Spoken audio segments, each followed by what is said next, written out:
Hello, everyone. Good morning, good afternoon, good evening, wherever you are.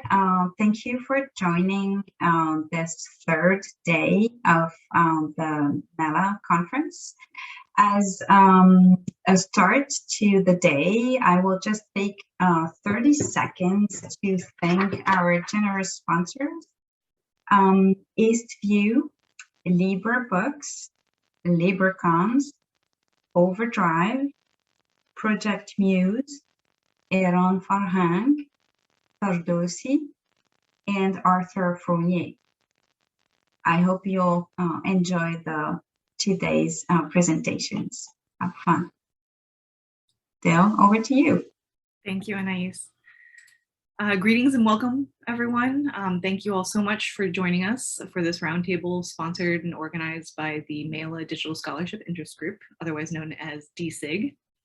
Our roundtable is titled Digital Scholarship, Who's It For? And our conversation today focuses on the intended participants in and the audience for digital scholarship in Southwest Asia and North Africa.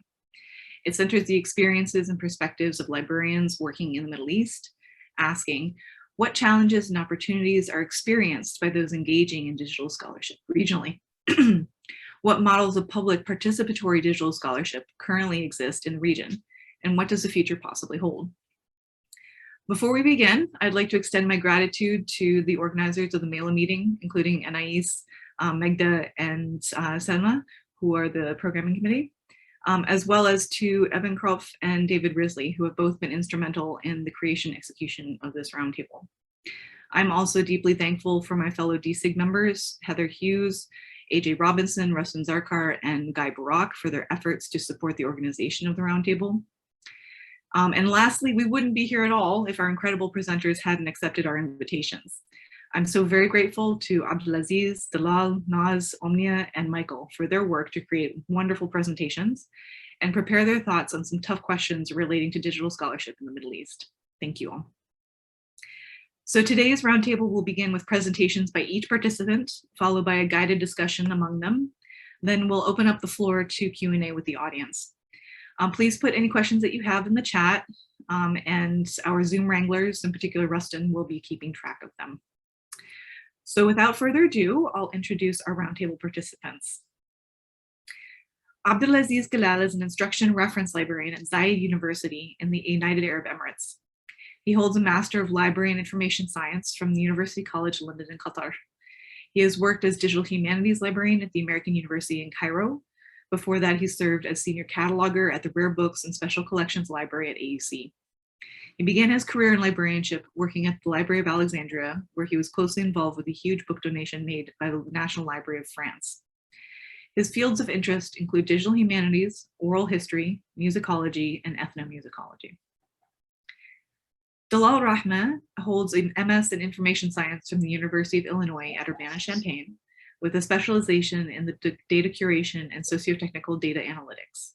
And she's been working in academic libraries for the past 13 years. Currently, as a data services librarian at the American University of Beirut, she assists in the curation of data for different projects, delivers training and workshops related to data literacy, data management, data curation, and data visualization. She also administers and promotes the Institutional Repository for Faculty Publications and Research Data. Her current interests include open educational practices.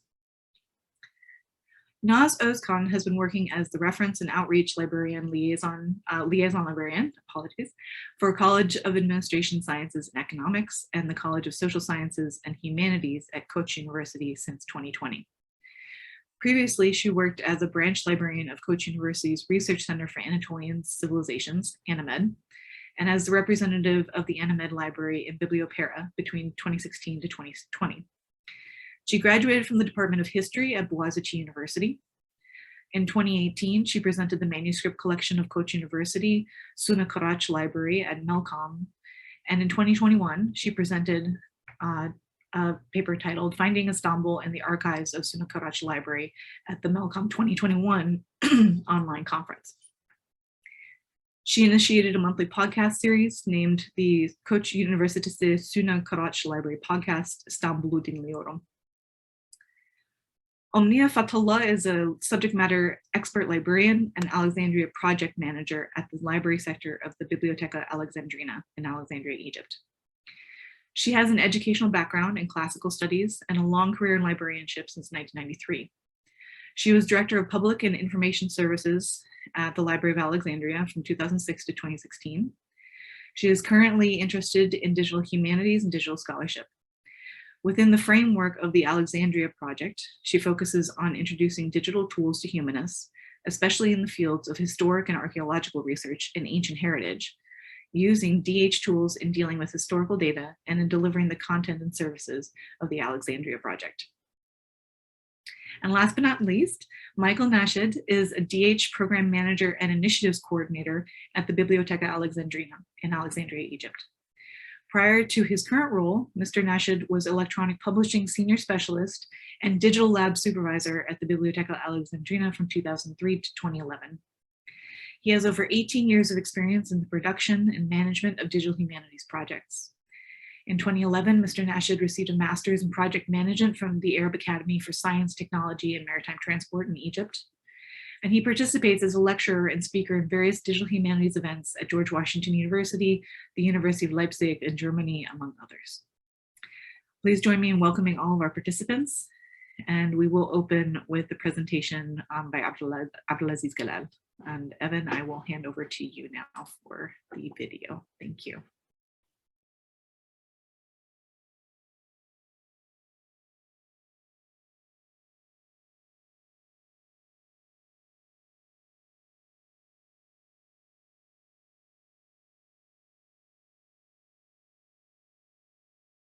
Greetings to you all and welcome to this roundtable discussion about the digital scholarship in the MENA region. It's a pleasure to be part of this roundtable. My name is Abdelaziz Galal. I am an instruction and reference librarian at Zayed University in the United Arab Emirates, and I'll be sharing with you just some of the ideas based on my experience dealing with digital scholarship and in particular digital humanities. So what are the opportunities and challenges from a librarian's perspective? So the first thing, we're living in a changing scene. So the advent of digital technologies and the new digital tools are changing the way things are for us at the library. And this is really important because it's leading to new users. We're breaking the boundaries of time and space, new inquiries, and as well, more democratization of knowledge, which is absolutely crucial. This resulted in a new skill set for librarian. So a new skill set is needed. We're now asked to do things that we didn't do before. So we're talking about working with encoding, so Python, GIS, web publishing, being familiar with 3D modeling and things like that. But we were not used to that as librarians. So definitely a new skill set is needed in order to remain relevant. This comes, of course, with new opportunities like crowdsourcing. That's a trend that's growing in libraries, involving people with the library projects. And it comes also with global collaborations. That's an excellent opportunity to have collaborations from across the globe, which is absolutely fantastic. So our job would be to add value. So the job of the librarians is to move from the notion of being knowledge providers to knowledge creators. Of course, this doesn't come free of challenges. This comes with new challenges that we have to work with and we have to adapt to. So first thing, where to start? There is always an interest in digital humanities, but people always wonder, where and how do I start? And the major problem is that at the region, we don't have any umbrella institution to go to. So we don't have any institution that can provide us with funding, for example, like the National Endowment for the Humanities or the MELA Foundation. We don't have any association that could help you on the way of, okay, how to start and initiate a digital humanities center, for example. What training do you need? What skills are needed? So there is not much help on this in this regard. Then the next thing is we don't have plenty of digital corpora, like the digital corpus. We have a handful of projects that have already digitized Arabic content, but it's not enough. We need much more than that. And in this context, we need a new and alternative narrative. Of course, it's always good to have any extra source of digital material, But we needed an alternative narrative other than officers, like British officers' narratives or an Orientalist thinking and thoughts regarding to the region. So the social media is doing an excellent job in this regard.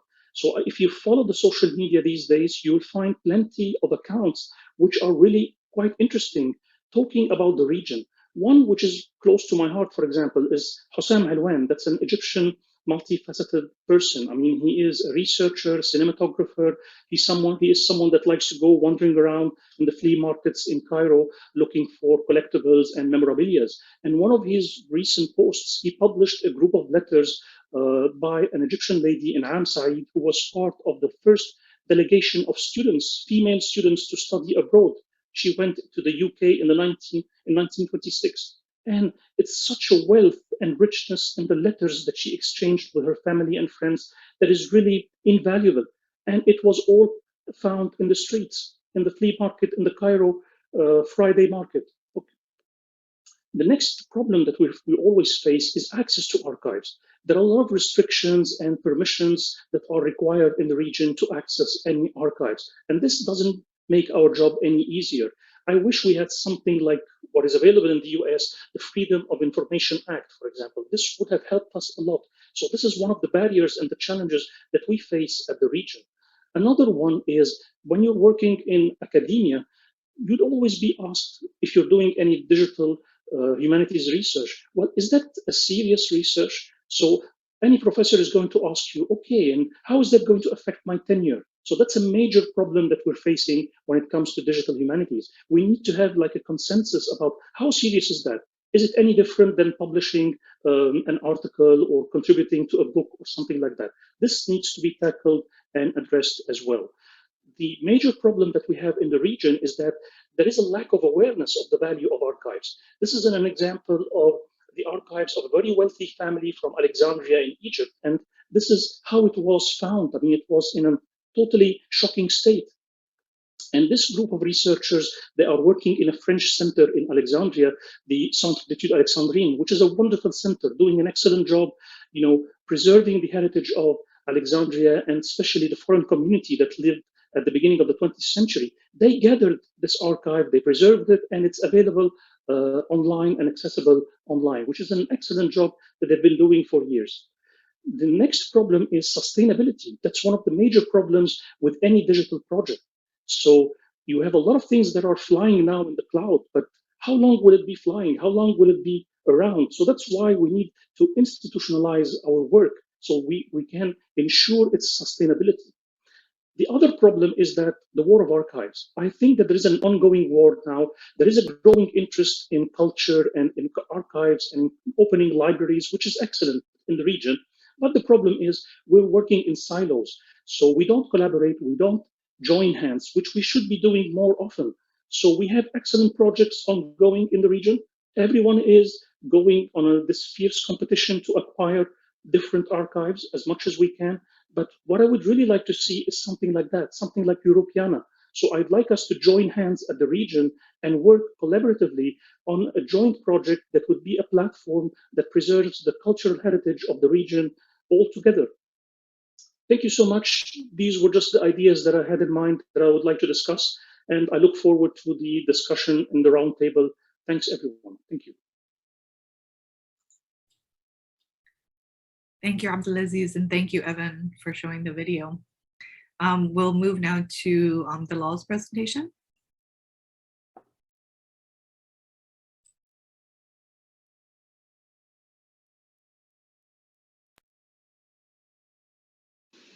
Hello, this is Dalal Rahman from the American University of Beirut Libraries.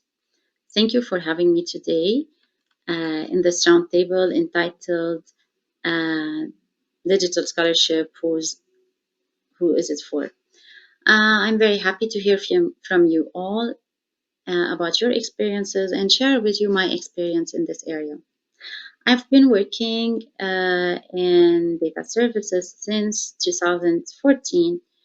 And when I started back in 2014, this position was relatively new in academic libraries, at least in the Middle East and the surrounding region.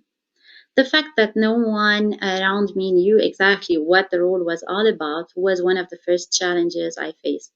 I had to start from scratch with policies related to data management and data sharing, creating a data bank, a platform to support the organization of data and the sharing of the data. I created services based on an environmental scan to assess the needs of our community.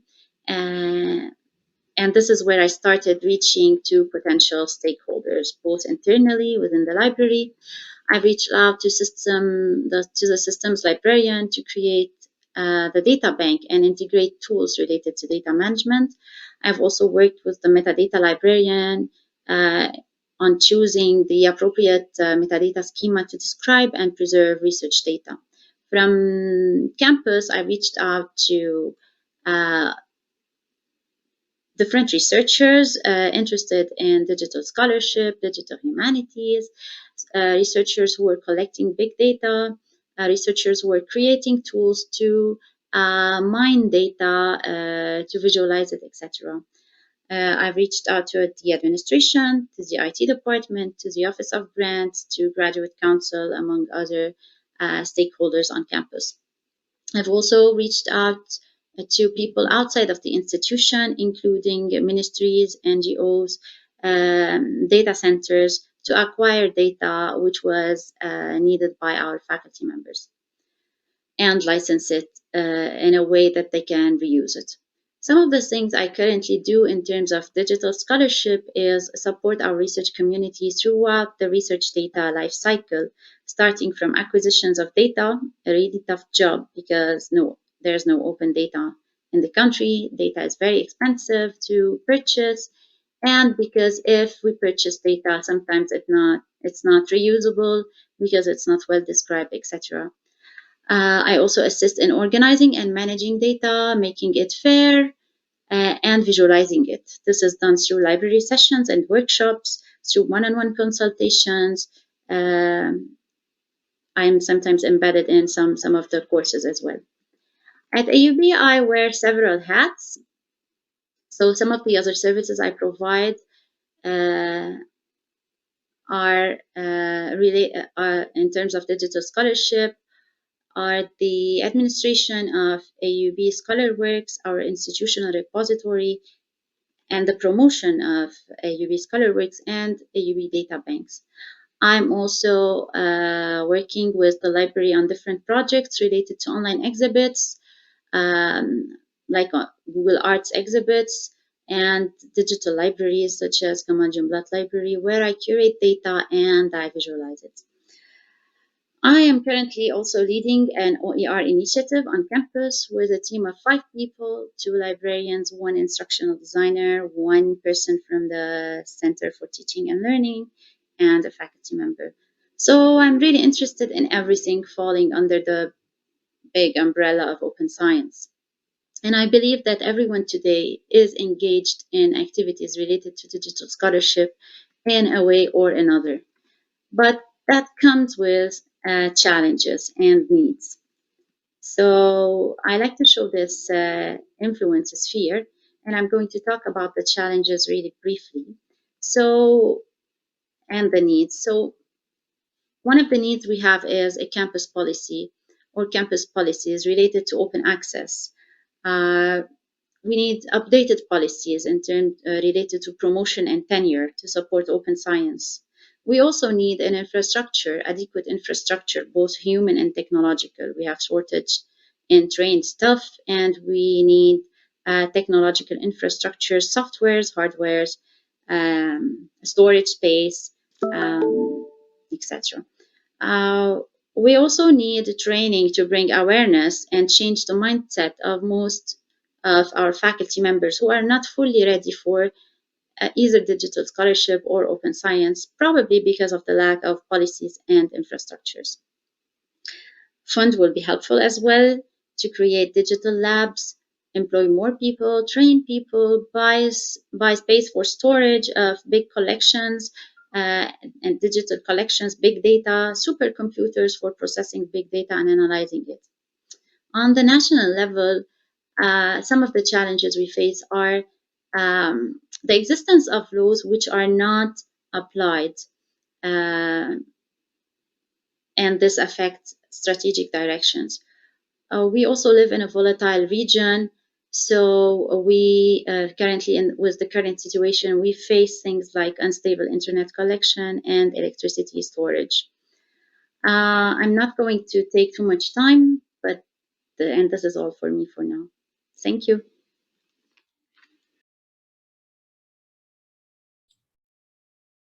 Thank you very much for your presentation, Galal.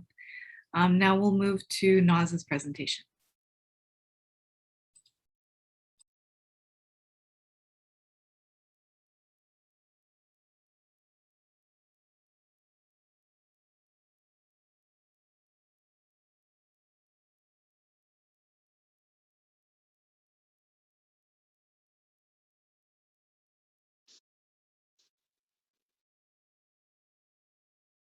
Hi everyone, my name is Naz Özkan. It's a great pleasure to join MELA Digital Scholarship Interest Group Roundtable and meet with you.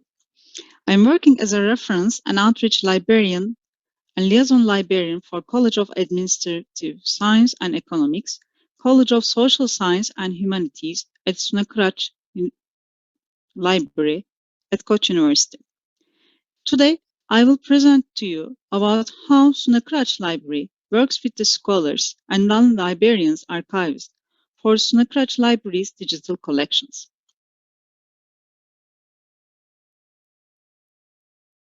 Digital libraries have a crucial role to play in the preservation and maintenance of the world's culture. Sunakuraç Library digital collections with this mission provides 210,000 digitized or born digital images featuring prints, photographs, slides, maps, newspapers, posters, postcards, manuscripts, streaming video, and more. The collection contains digital contents from different geographies, such as Anatolia, the Middle East, North Africa, Istanbul, and Balkans. The contents from the collection are also available in several languages: German, French, Ottoman Turkish, Arabic, Persian, Bulgarian, Armenian, English, Spanish, Italian, Greek, and Karamanlidica.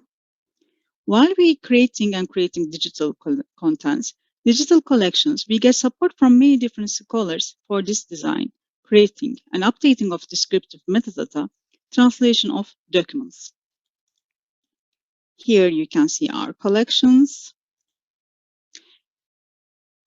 The Byzantine Monuments Photographs Archive is an ongoing project by Koç University Stavros Niarchos Foundation Center for Late Antique and Byzantine Studies GABAM to create a digital photographic archive of Byzantine monuments in Istanbul. The core of the archive is made up of monuments found across the historic peninsula. Professional photographers have made several visits to each monument to photograph the buildings under the most ideal weather, like environmental conditions. The archive includes photographs of visible exterior and interior facade of each monument and covers a wide range of details from wall paintings, mosaics, and from inscription to capitals. Where possible, aerial drone photography has been used to document the monument's location within the current urban environment. The archive will continue to grow as new photographs of the monuments are added. So you can find the GABAM website in here, our partner. And another project we work with the GABAM is Cahide Tamer Historic Buildings Restoration Project Collection. Includes a variety of archival materials such as documents, correspondence, photographs, drawings, and plans of restoration projects that Cahide Tamer has involved in her career between 1943 and 1970, who is also one of the women high architects and restorators in early Turkish Republic period.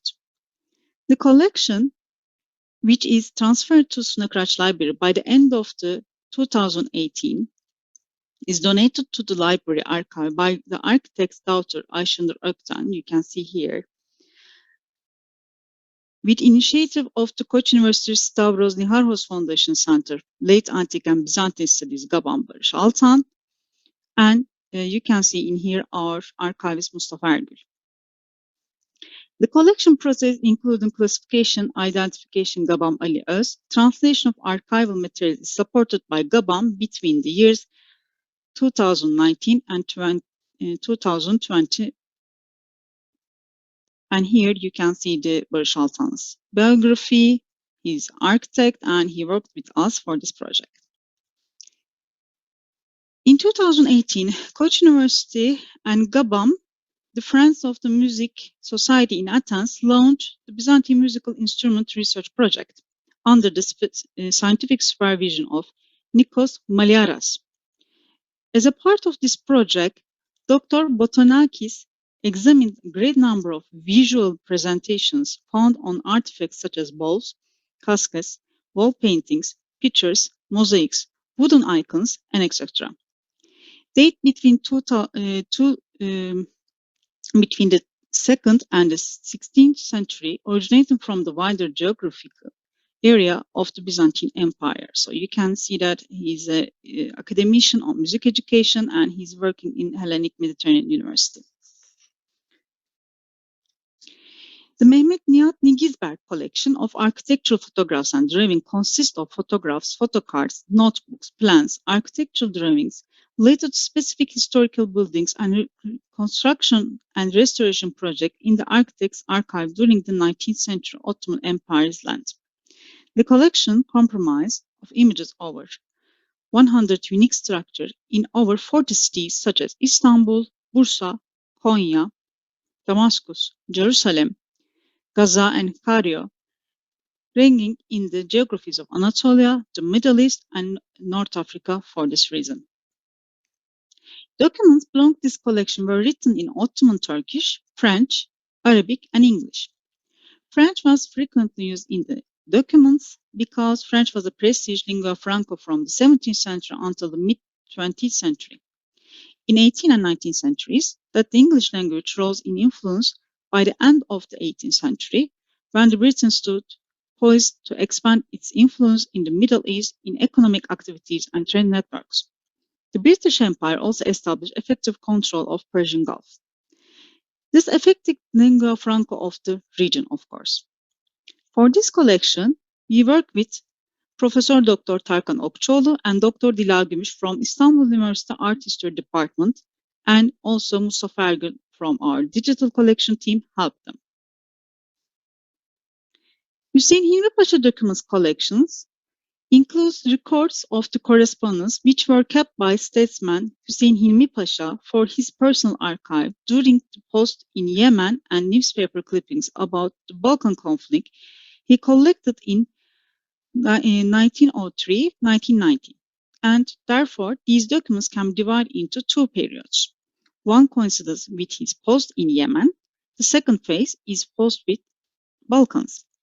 For the translation of the documents, Sinan Kaya from Boğaziçi University graduated and now finished his master thesis on Sultan Abdelaziz visit to Egypt in 1863 at Istanbul 29 Mayıs University helped us. Right now, he is writing his PhD thesis under the supervision of Dr. Ali Akyıldız. Other important collection of Snokrash Libraries Manuscript Collection. Koç University Manuscript Collection comprises a valuable source uncovering a variety of the files, including Turkish poetry, love, geography, astronomy, medicine, philosophy, logic, music, mathematics, chemistry, and especially in terms of language and cultural history studies. The manuscripts in the collection have been written in different languages, particularly Turkish and Arabic, Persian, Karaman, Crimean Tatar, Crimean Turkish, and bilingual. For the translation of these manuscripts and preparing Koç University Snokrash Library Manuscript Catalog 1 and 2, Dr. Ali Emre Özyıldırım from Yıldız Technical University, who translated and studied the manuscript in Arabic, and Dr. Sami Arslan, who translated and studied manuscript in Persian from the Sultan Mehmet Foundation University took role. Also, we invited our scholars our library talk and we met with them, our audience, so they shared their experience about these collections. And you can see our manuscript catalogs talk here. Finally, created an interoperable digital content that can be used in multiple resources is critical for the effectiveness of digital collections as a research data to be shared. Rich metadata also was frequently cited need for digital collections. For this reason, we believe that inclusive collaboration between the researchers, information professionals who are expert on history, art history, and literature can lead to new possibilities for sharing discoveries and extended the usage of digital collections in academic world. Thank you for your attention.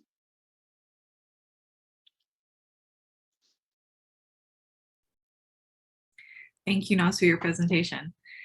And now we have a joint presentation by Omnia and Michael. And Evan will be pulling that up to have us watch, and then we will move to the guided discussion.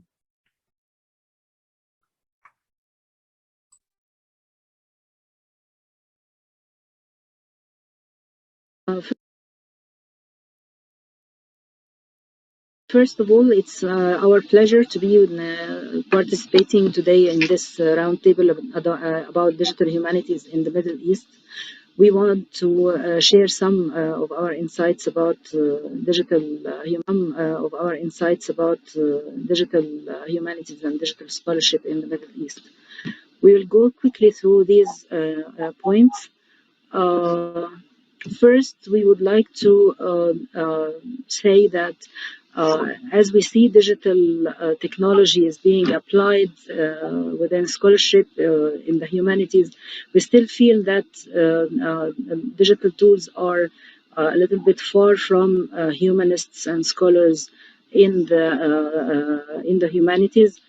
Still, ICT professionals are dominating the digital technology, while humanists are still doing their scholarship and pedagogy in a traditional way, not oriented actually to digital tools. We feel that there is still a lot of lack of awareness about the main concepts of digital humanities and tools, and how they can really assist in research and pedagogy, and assist the scholarship in general. So we want to see how far is digital tools being used in the research community in Egypt. So we can give quick examples through what we have encountered in a scholarship field like classical studies, and also shed some lights about OCRing tools. If we see that in our interaction with the classical humanists, or as we can say, humanists working in classical studies, we still see that we don't recognize some deep or good application or practices of digital methods or digital tools within the educational context of this field of study, or being used in the academic research in universities and other academic contexts. What we can really encounter so far is some individual initiatives by some researchers in non-academic and non-pedagogical contexts. They tend to be oriented to digital tools, or use digital tools in their research, or rather in their field work. Especially, I'm speaking here about archaeology. We can see some Egyptian or other Middle Eastern scholars using digital tools in their work with international centers situated in Egypt and acting in Egypt. So we can point out some 3D modeling examples of artifacts and sites. Also excavation campaigns, archaeological excavation campaigns, use GIS systems in organizing and managing their data in the field work itself, but we still don't have much geovisualization tools being applied, nor data visualization tools being applied using this collected data in GIS systems that they are using. For text analysis, for annotation tools and other digital tools, we cannot so far figure out any researchers working in ancient languages or history in general using such tools. While papyrologists and epigraphists are trying to get acquainted with TEI, XML coding, but also in their research and work with national academic institutions situated in Egypt. So far, the examples are the big examples are quite out of the Middle East, not really inside. So at the BA, we try through a project that we are involved in. We try to introduce digital tools for the community of researchers and generally for the public through our lectures and workshops to try to promote digital tools more in our country and in the region, and bring the scholars into the direct interaction with these tools, practicing them, being trained on them, and we want to give some lectures about the concepts itself and produce some of the content of the project in digital tools so we can show how beneficial it could be for pedagogy and scholarship after all. So we collaborate a lot with our colleague Michael Nashed for his initiative about the DH program in the Bibliotheca Alexandrina. Yes, from this point, we launched a DH program in the library. We are targeting through this program to promote the DH among the humanists and researchers and enable them to utilize the DH tools and providing space to learn and practice and collaborate. We are planning to run workshops and conferences and lectures to enhance the awareness about the digital tools for the beginning, for some aspect like data visualization and mapping and network analysis and text analysis. And one of our program we are working on is Dr. Mustafa Al-Abbadi Digital Library Project. This project actually came about when Dr. Mustafa Al-Abbadi gave his entire library, private library, as a donation to the Bibliotheca Alexandrina. Dr. Mustafa Al-Abbadi was actually the founder of the new library.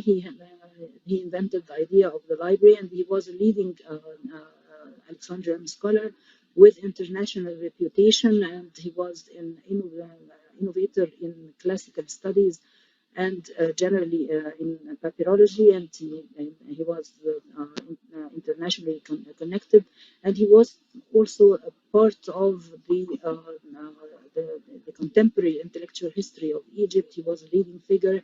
His father was the first dean of the Faculty of Art and a fellow of Taha Hussein, and he initiated Andalusian studies in Alexandria. So Dr. Mustafa Al-Abbadi is really a quite connected figure to the library and an international scholar, and his collection actually was very diverse. It included books in different languages, even in Japanese, and also other sorts of documents like photographs and maps and audio recordings, and it has a tremendous variety of texts, fonts, and types of collection. Yes, from handling this collection, we found a lot of various types of text, either printed or handwritten, and especially in Arabic text.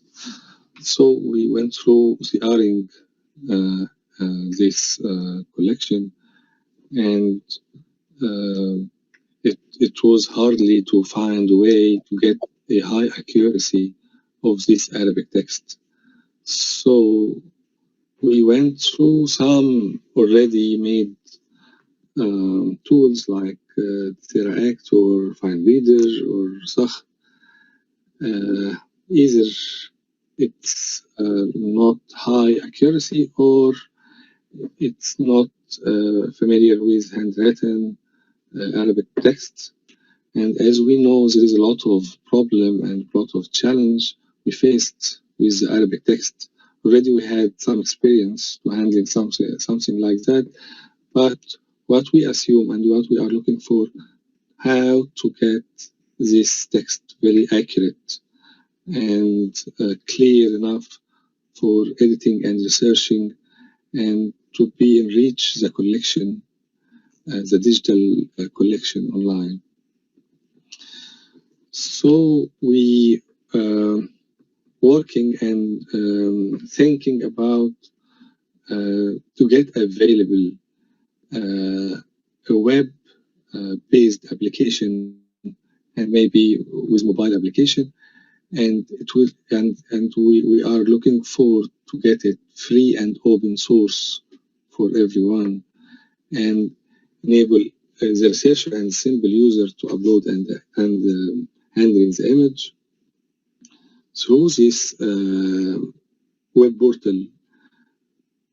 We are assuming to enable all the user to make a data set library for the Arabic text.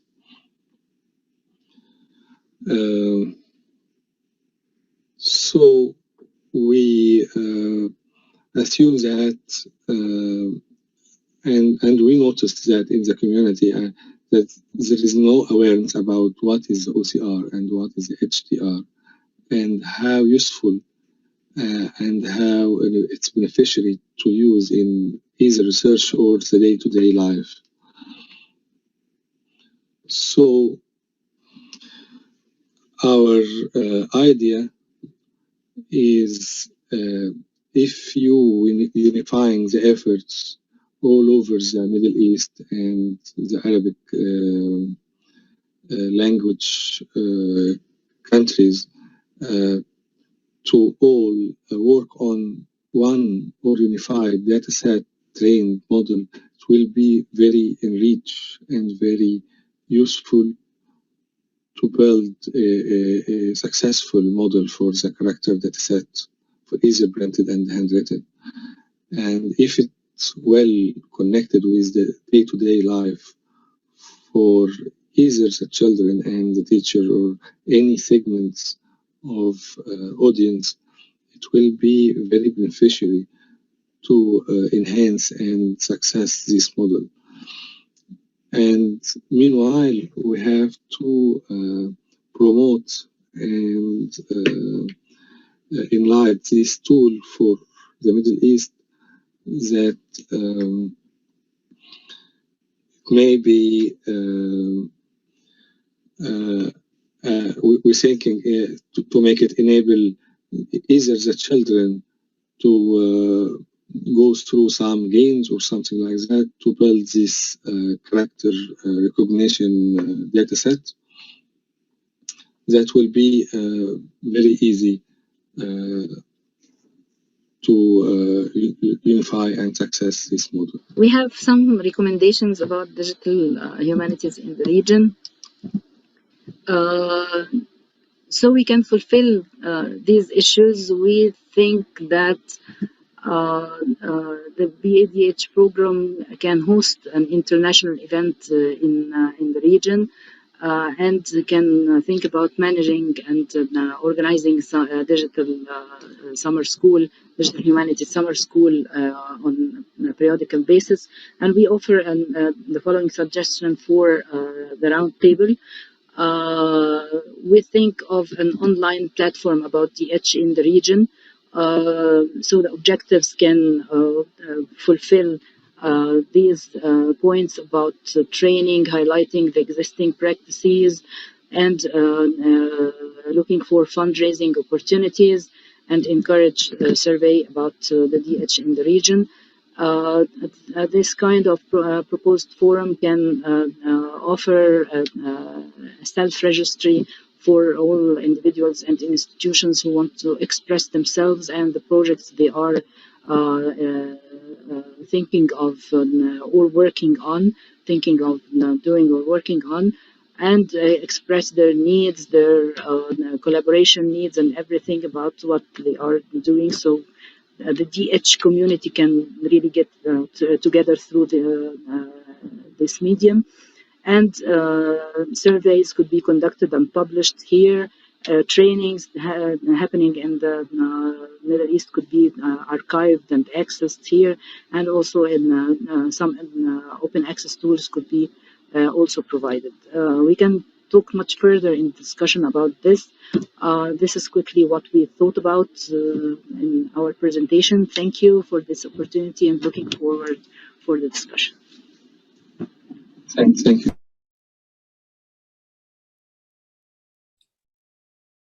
Thank you, Omnia and Michael. That was fantastic. All right, so I think Galal was unspotlighted, but that's okay.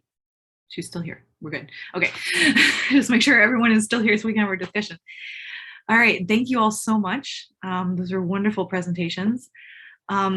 Now we will be moving to discuss all that you've shared with us.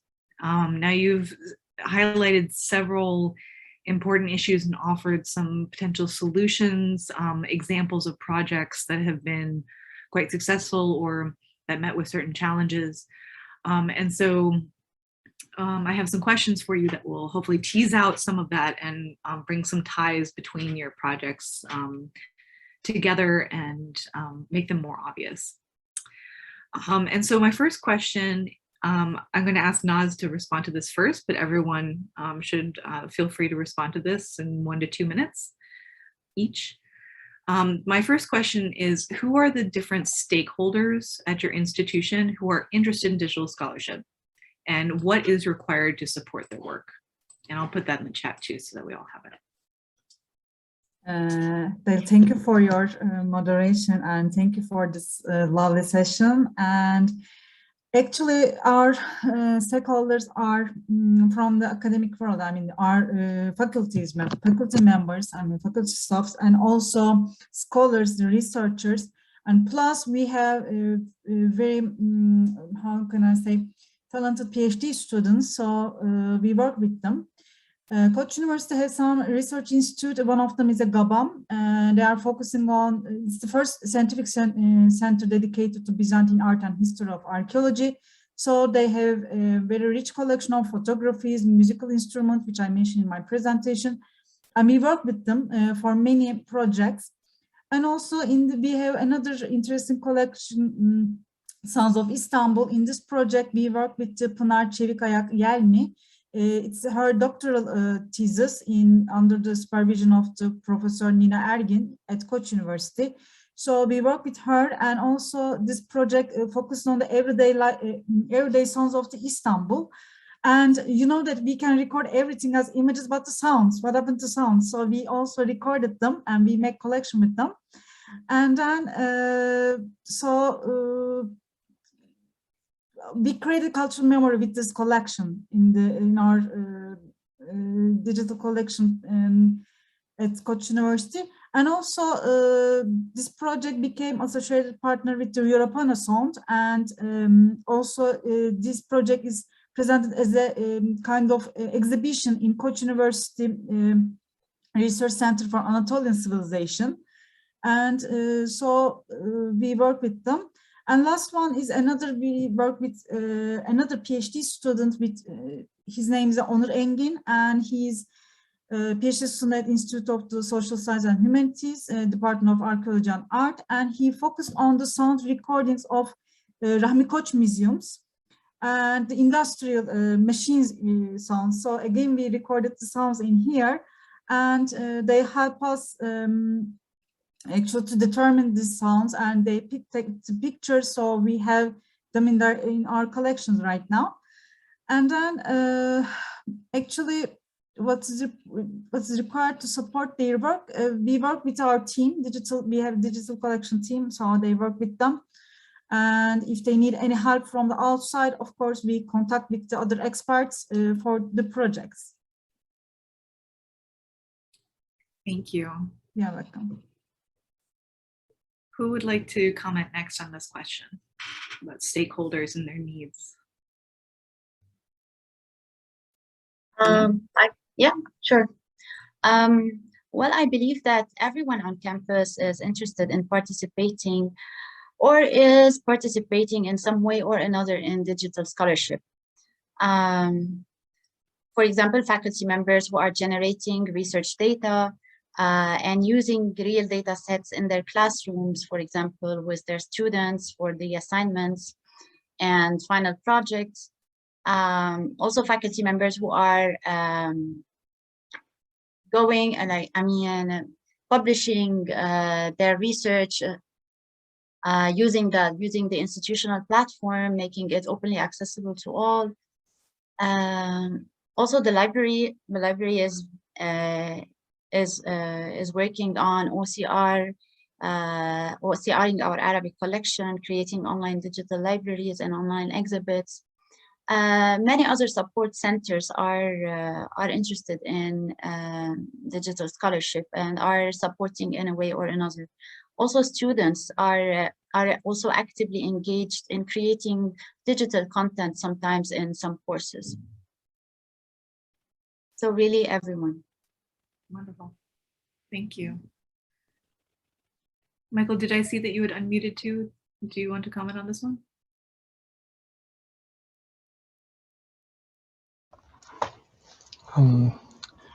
Actually, here in the Library of Alexandria, I think we are targeting all kinds of scholarship activities, and this is one of the main targets of the library.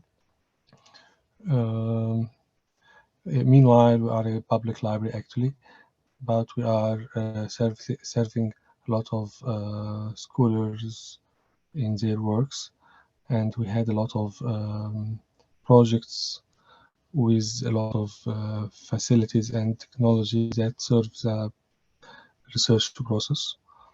And if I can say, we are working on digitizing all the content of the books in the library, especially in Arabic, that will enable that for enabling the simple user basically, and the researcher to do their research.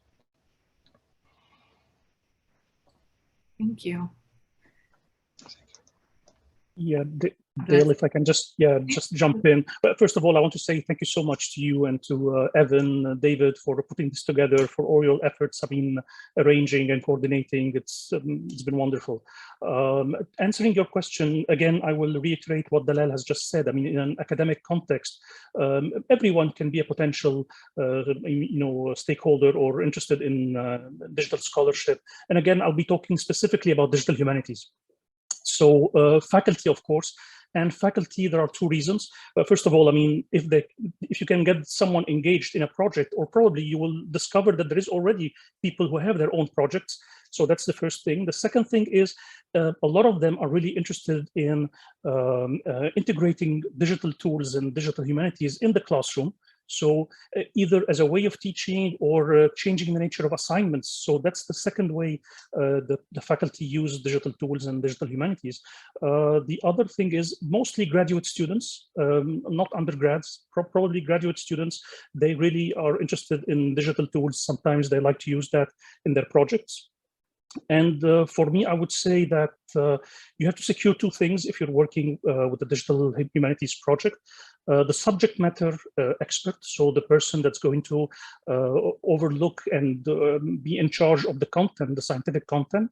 The other one is the technical part. So if you have an IT department, if you have a center for learning and teaching, if you have a center for educational innovation, if you have a computer science, a college of computer science, these are all potential partners with you in your project. I add also to what Michael has said, that the BA is a little bit of a unique example. Yes, we are a public library, but we are also a research library. And this is why we are a little bit having a double mandate, if I may say, which I think enriches the role of the library.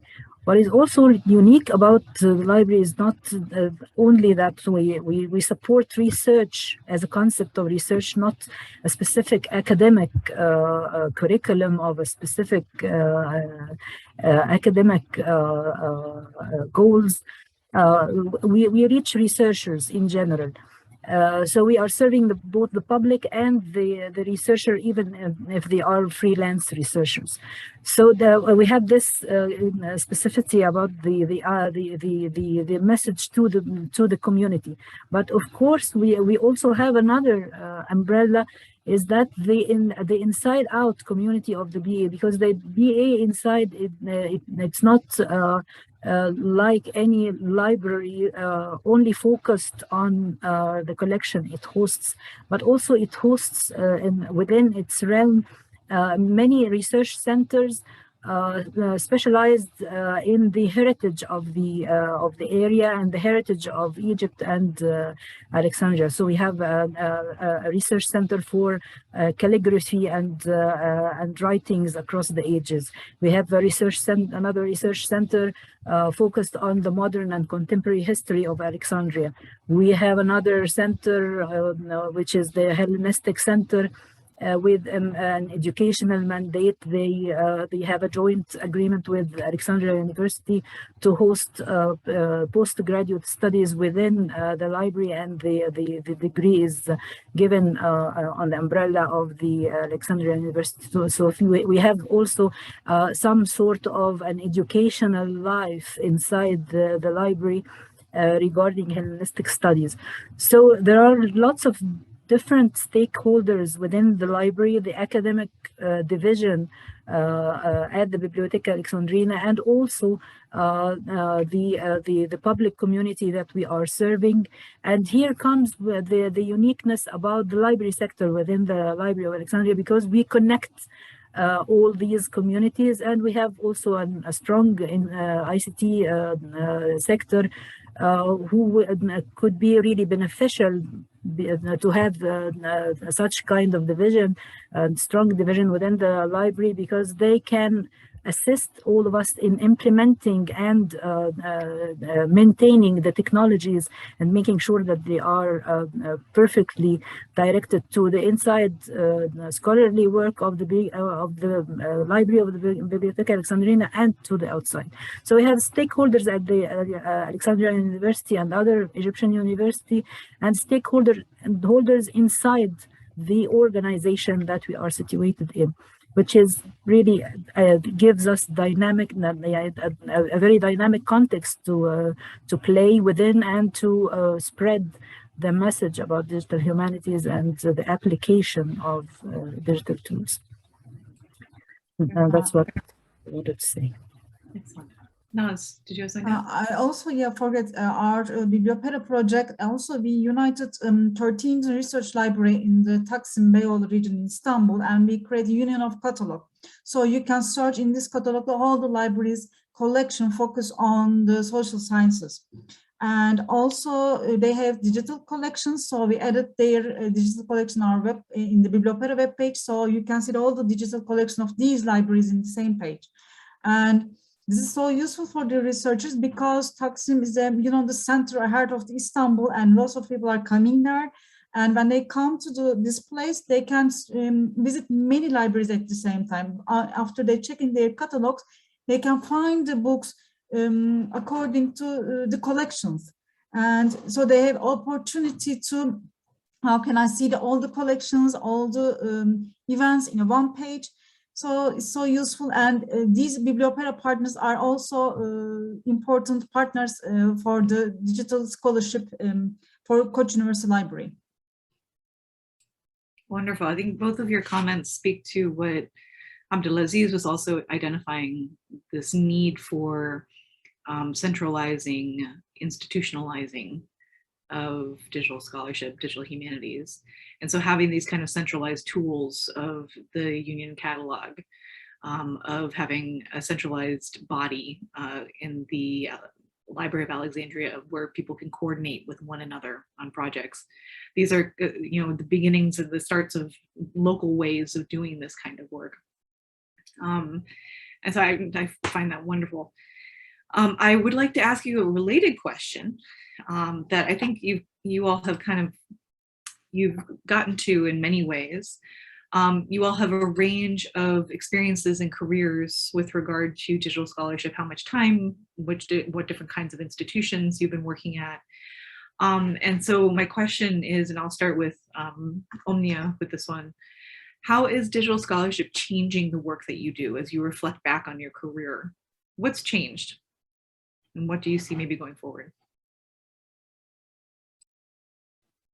I think what's unique about digital humanities is that it gives us new perspectives to what we have been regularly doing as research or dealing with information in general. It gives different horizons. It gives the tools, visualization tools or other tools of the DH brings much more of the material we have than we can ever think before. We've never been able to analyze information in this huge scale of analysis and bring visualizations and methods of dealing with different layers of information and data and link fields that couldn't be linked before. So in context of the classical studies, for instance, and talking about the ancient Library of Alexandria, there are lots of corpuses to be produced, if I may say, but we need to get the scholars into the knowledge about the DH, because especially in this field, I think that now it's a little bit there is a big gap between the academic community and the classrooms and the teaching facilities and the new horizons that digital humanities offer to analyze texts, to build relations between information in a way that wasn't practiced before in the region.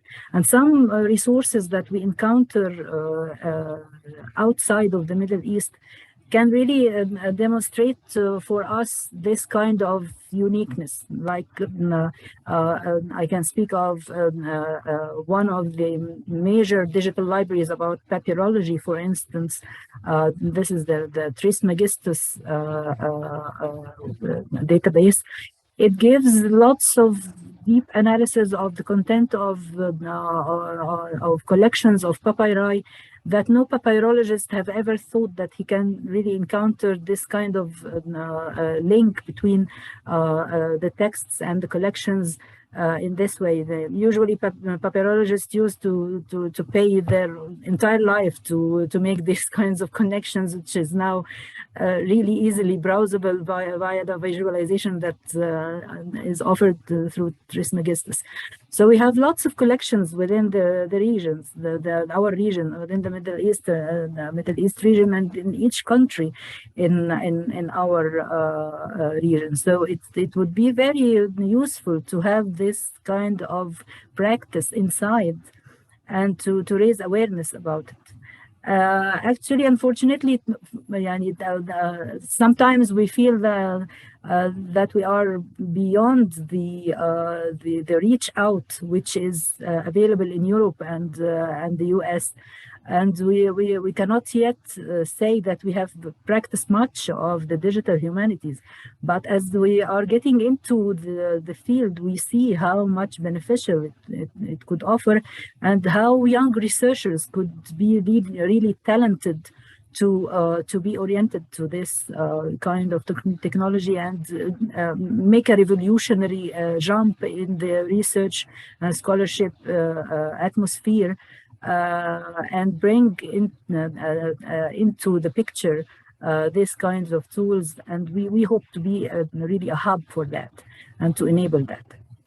I don't want to speak much, but for sure, if we could first point out who is doing what in our region, because I know there much have there is potential that we can find out if we look for more information, that some more researchers are doing effort even on individual basis than we can think.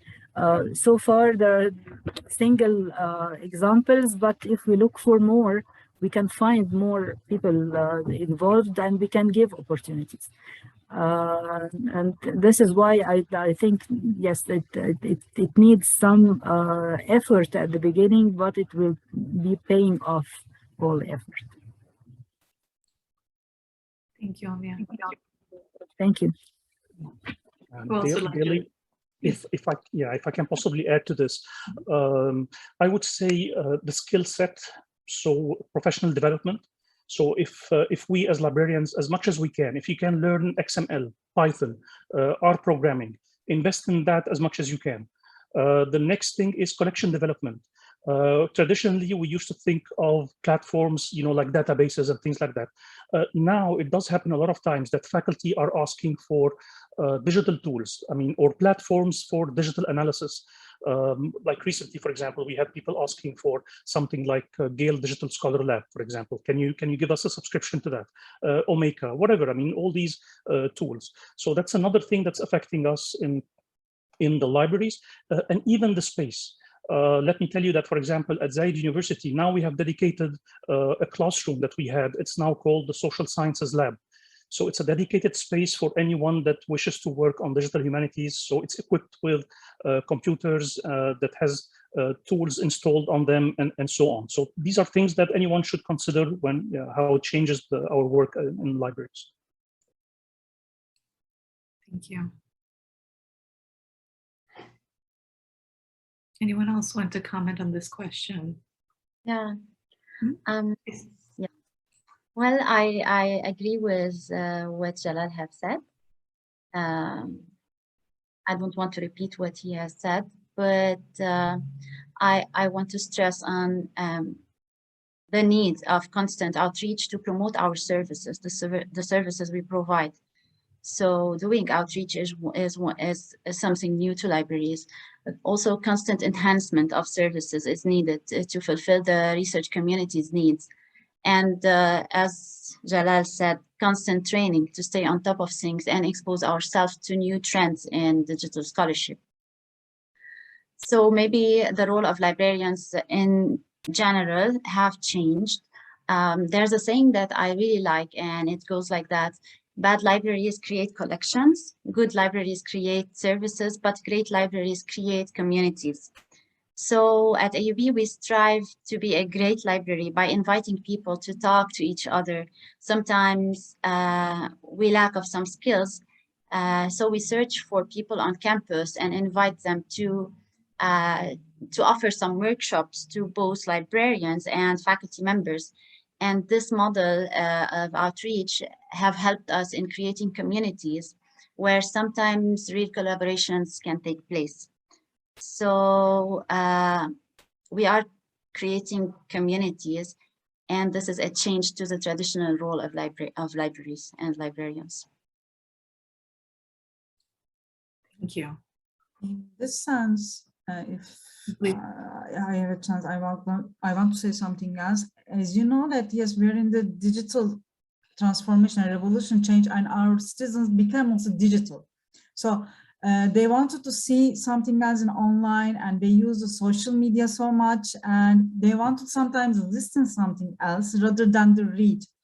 And they want to see, for example, they want to see the online exhibitions and things. So we use this advantage so much as our library. And so podcast, for example, is a new genre for the, I think, in the academic world.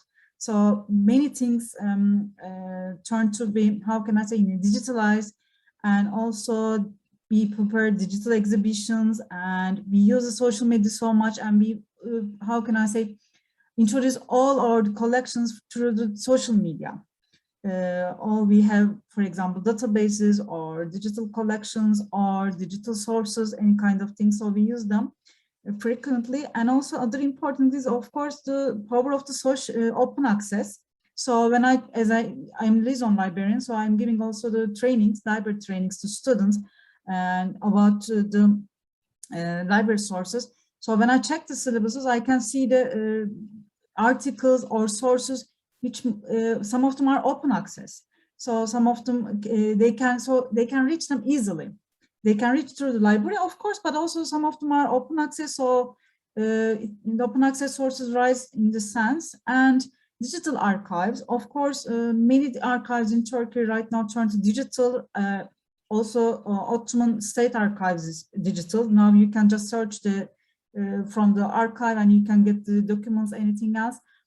And also, I know that some digital humanities projects exist right now. For example, Digital Ottoman Studies DOS. So you can find many important projects in this databases in this project, such as they create the archive of Ottoman urban history, they create the digital bibliographies, they transcript the Ottoman court records, HTR model, and digital bibliography, as I said, they created. So actually, I see the digital scholarship in humanities so much as an historian also. Thank you. I would like to add that one of the keywords that we must targeting is to enable the public and the user and make them aware.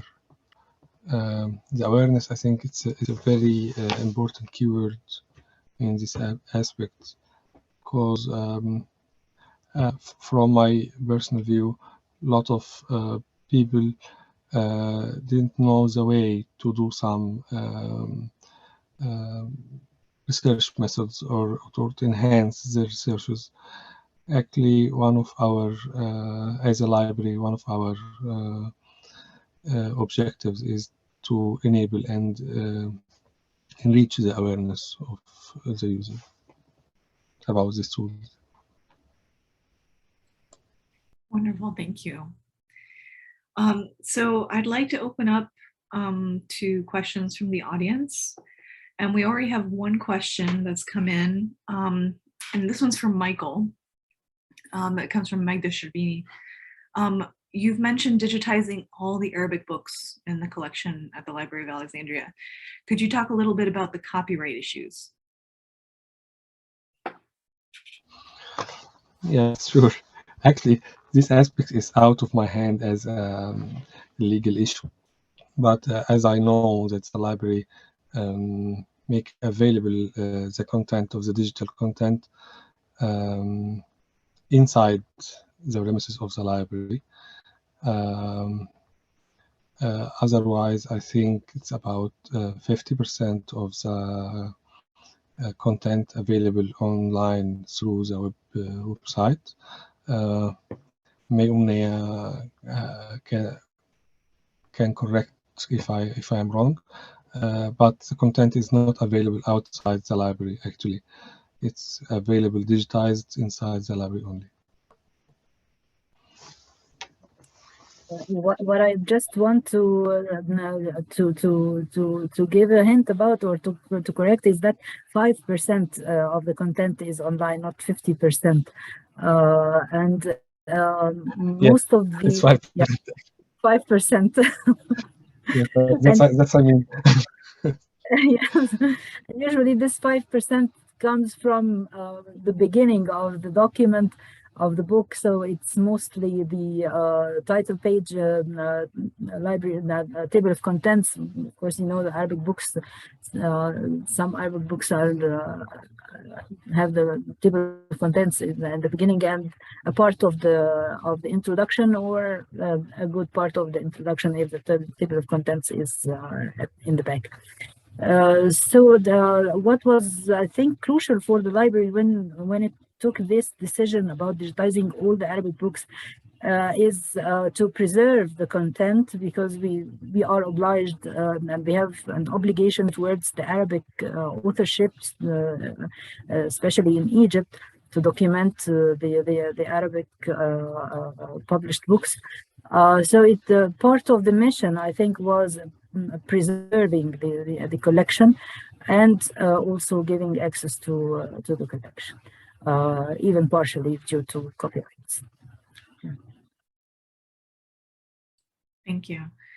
And Naz and Abdelaziz and Galal, can I ask you to comment on copyright and those kinds of legal access issues that you might encounter with the various types of materials that you're working with? As a data services librarian, I do not work with Arabic digitized material, but I know from the digitization department, we've been partnering with NYU on the project Arabic Collection Online, and we have, I'm not sure about the number, but it's in the thousands of books online, digitized and already available online for users. We chose rare books of the collection we have, and those books were a bit old, so they're already in the public domain. That makes sense.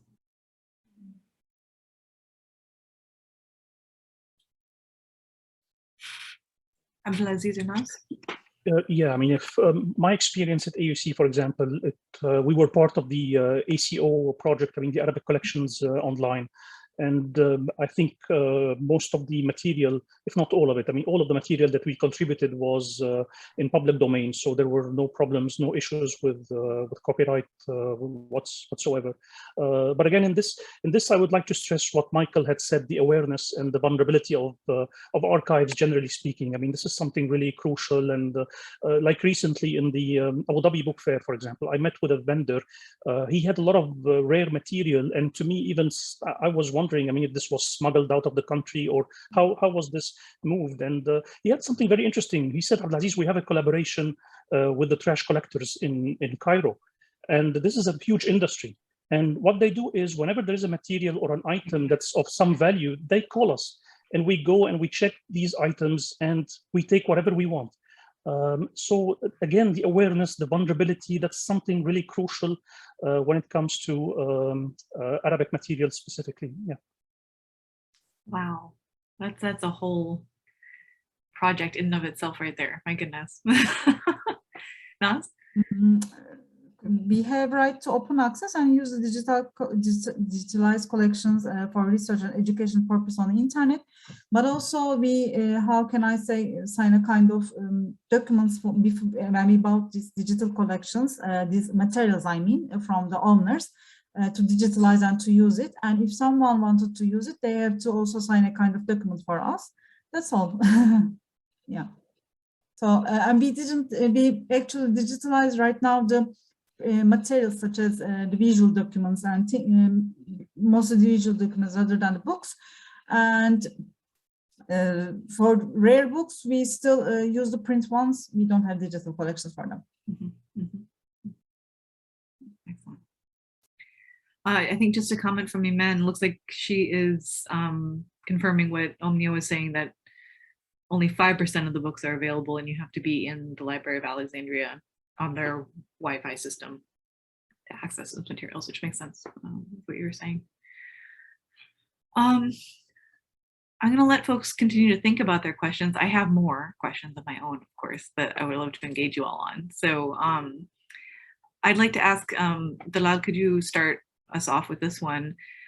For external collaborations with your institution, who is the ideal partner and what value does that collaborator have? Let me put it in the chat for you too.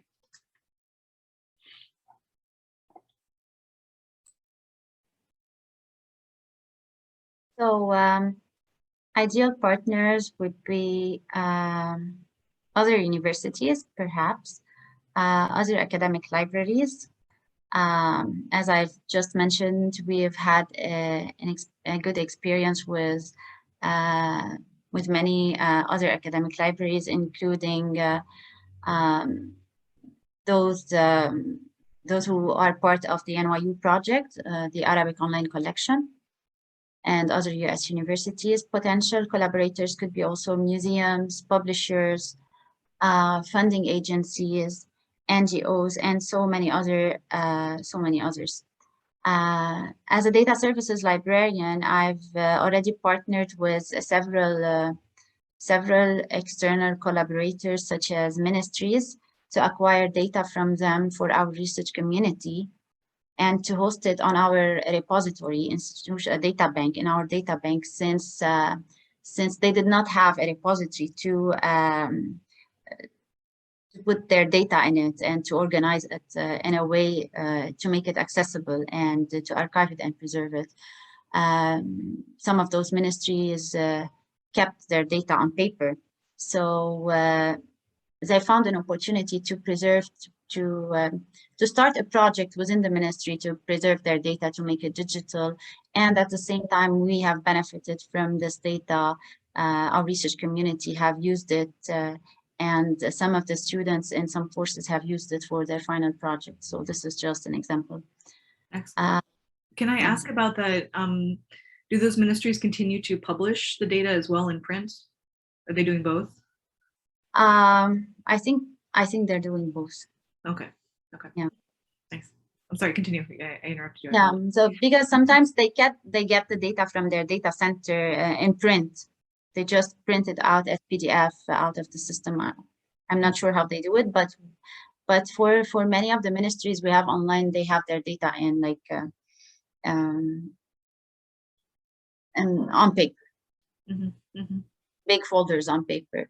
And well, some of the NGOs were also willing to share some of their data with us, and that was great. Excellent. Excellent.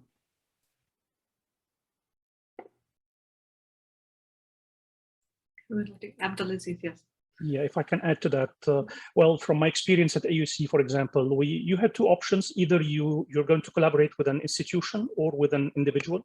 And the rule was we always prefer the institutions because we cannot guarantee the commitment of the individual and if he will deliver on time and things like that. So usually this was the rule from the administration within the university, is that we always opt for collaboration with other institutions, whether government institutions or academic institutions, or whatever. We did have a couple of interesting experiences. One of them was with a university in the US, with Clarion University. We had a project on visualizing Fatimid Cairo. So this was like a GIS, an interactive atlas for historical Cairo. And we worked with a professor from Clarion University. One of the things we had to be careful about is that I think in the US there is a law that has to be respected, which is it has to deal with, I think it's called the US export control laws. So that's why we had to involve the legal affairs in both universities in order to coordinate that. But at the end, it wasn't a huge problem, and we were able to overcome that. Very good. With that expert guidance from your legal affairs departments, I'm sure, yeah, that's great. Excellent. Would others like to comment on collaborations and who makes the ideal collaborator or partner in projects?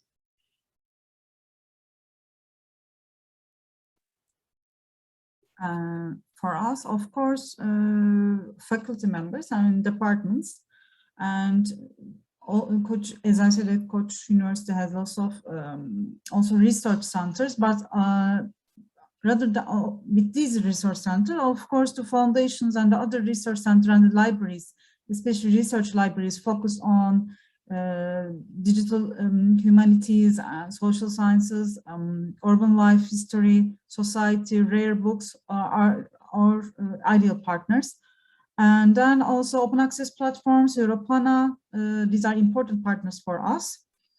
And then the other important things also, we have Anatolian University Libraries Consortium in Turkey.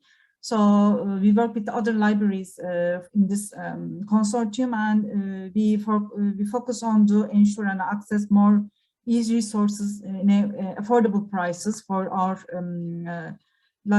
users. So we have lots of ideal partners.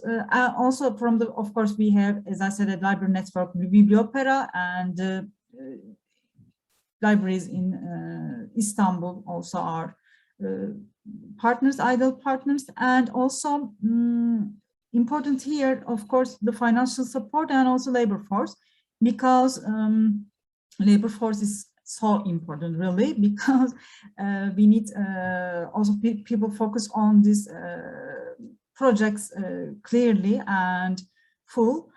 And then other important things, of course, sometimes we became ideal partner for the others because we have digital platform to serve their collections, like we did in Gabon. So sometimes the library is a good choice also, good partner. Wonderful. Those are great examples. Thank you. I would like to use our last few minutes to address a question that David Risley has given us in the chat. He asks, what are your suggestions from the perspective of digital scholarship for thinking about archival materials in the region, which may not be traditionally given to libraries as gifts? So those, for example, posted on social media or found in family archives, recovered from trash cans, etc. I'll leave the floor open to whoever wants to begin first with this one.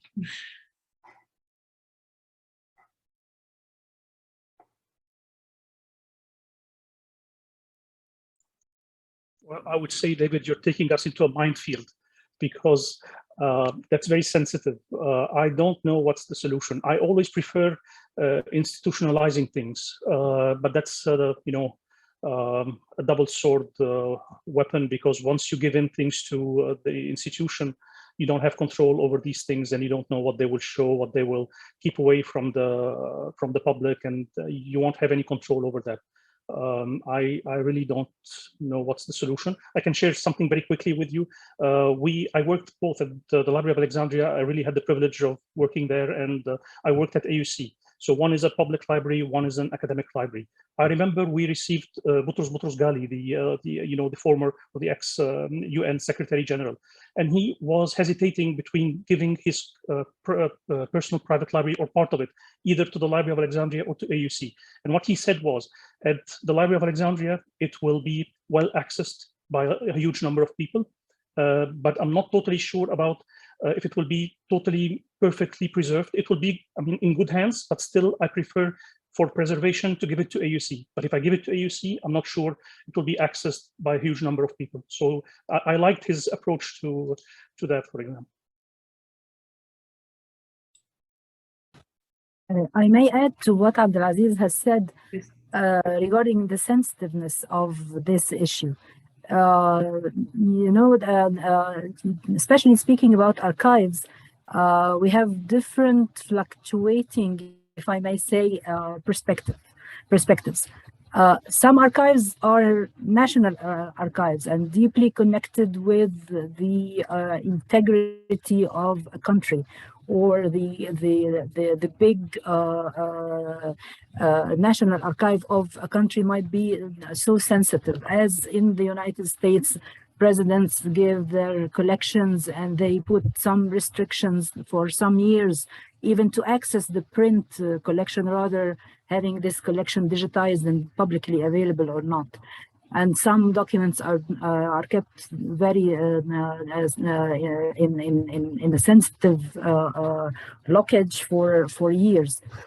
On the other hand of the picture, there are private archives of politicians, people involved in the cultural history of the country, scholars, like the archive you are dealing with at the library now of Dr. Mustafa Al-Abadi.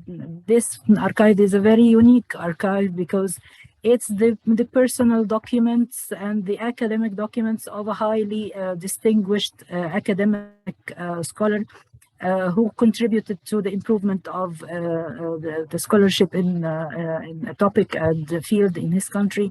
And he gives his private library of books and also the drafts and copies of his research. This kind of archive is really useful for scholars. And still some part of it might be sensitive and it has to be kept with the family or a part of the archive. So we have different aspects about archives, whether national archives, public archives, private archives, institutional archives of some institutions. So every case about archives is very dependent on the nature of the collection and even parts of the collection. So it's very hard to say something as a statement about archives in general. And I think it goes with each and every single document within an archive and the nature of the archive, the entire archive itself. But it's really interesting to deal with archives. Thank you. Let's see, we should probably wrap up the next few minutes. So I'd love to get comments though from Naz, Dalal, Michael on this question, if you'd like. At the American University of Beirut, we usually get the archive from the families. I mean, from the families of the people who are donating the archive. For example, Kamal Jumblat's special collection of books, images, letters, etc. And usually we agree with the family, we sit with the family, and we agree on the way the archive will be published, if it will be fully published, if it will be accessible to everyone or to AUB community. So we agree on those things. As for the archive which is not donated to the library, sometimes we know about people. One example came to my mind now. If we learn from someone that there's a person holding an archive which is of an interest to us, we contact them and we ask them for the archive. If they're willing to donate it, they donate it. If not, we sometimes purchase the archive from people. Like, for example, we had one staff member at AUB who had a huge collection of rare comic books. And we were interested in this collection, and we kept talking to him for 3 or 4 years until he agreed to sell us his collection, and then we've added it to our archive. So this is one example. Yeah. Thank you.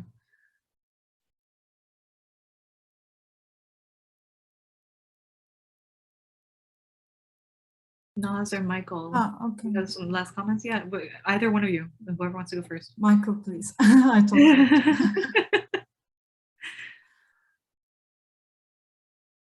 Actually, I haven't anything to add after what Omnia said.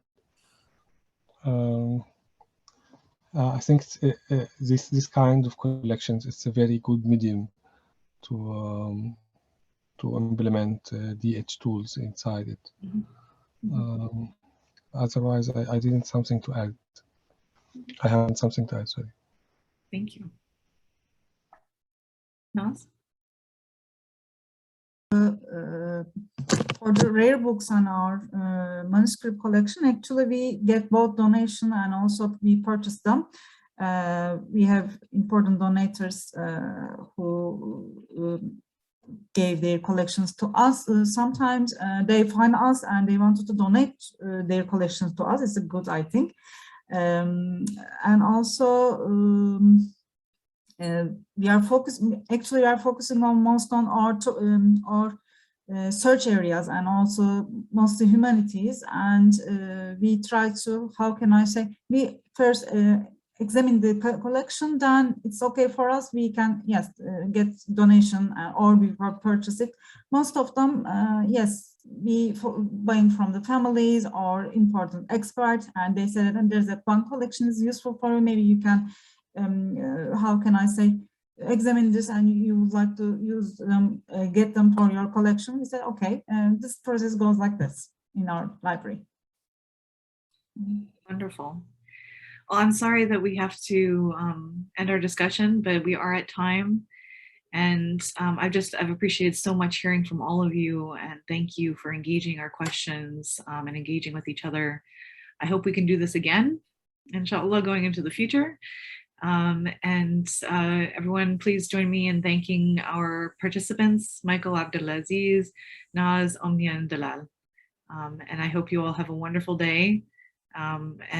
Stick around for the next panel. It'll be in a different link. So look at the email that you all received, but please do stick around for the next panel. Thank you all so much.